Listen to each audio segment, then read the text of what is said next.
another simple and creative quickie for you.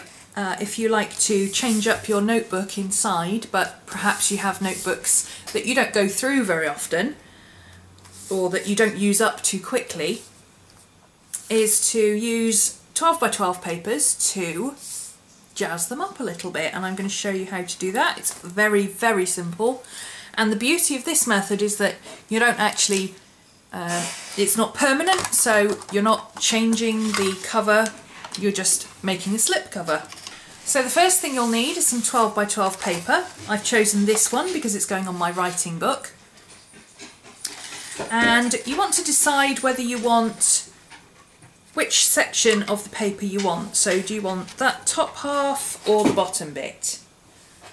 I think I like the bottom bit actually. The bottom bit is, this top part is a bit too busy.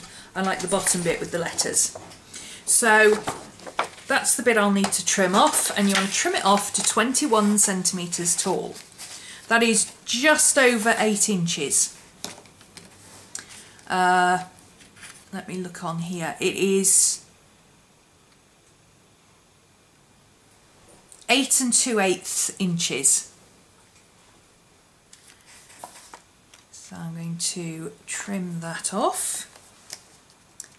Oh, the paper's not in properly. Let's try that again.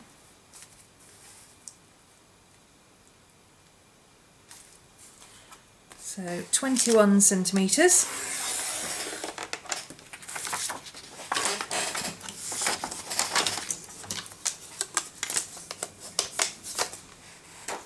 Nice and simple. First thing we're going to do is fold it in half.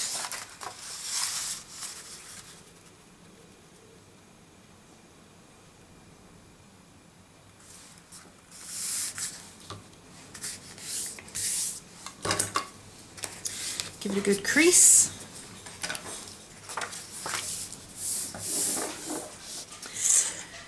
Then we're going to measure from the centre point.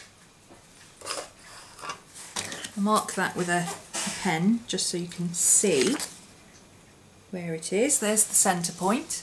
I'm going to mark a little over 11 centimetres, about, I would say 11 1/4. It just gives you that extra little bit to wrap around the spine.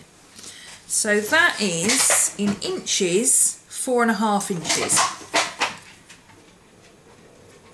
So I'm just going to mark that on there. Sorry about the noise.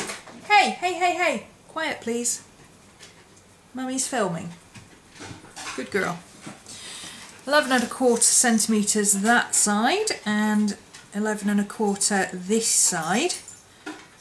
That just allows for the wrap around the spine, expanding of the book and so on. This is for the Midori standard, obviously. You would want to do it different size for the smaller one.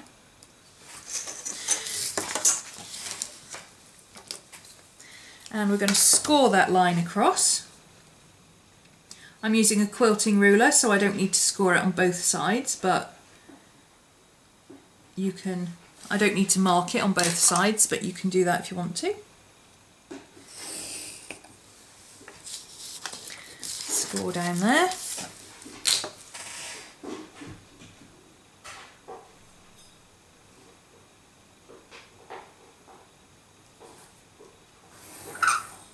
Score down there. Fold it in, and again give it a good crease.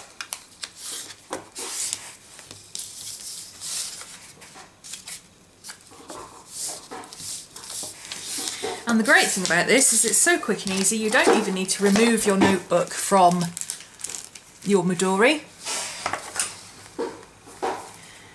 You just pull the notebook out a little bit, slip your paper in underneath, oops, like so, and then that goes in there, and that goes in there, and voila! Cover for your Midori cover. Now if you want to, sometimes if the paper's a bit stiff, I had this with this one, the paper was a little bit stiff there and it kept sticking out. Now on the back here I've got a paper clip because I have my list here, so I didn't need to do anything with this side, but on this side I just popped a tiny piece of vellum tape on the top and bottom just to stop it flapping about. Now this one isn't so bad, doesn't look like it's going to do it, but I'll show you what I've done anyway. So I just took some vellum tape. This is Scotch vellum tape. It's the clear see-through one, and you can actually remove it. So you could use washi as well or something like that if you want to secure it a bit better. Now don't just open it out and stick it, because you'll push the cover out so it's not flush with the edge. You want to push it down that way and stick it.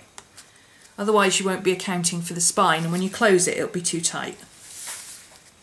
So push it in and pop your sticky on.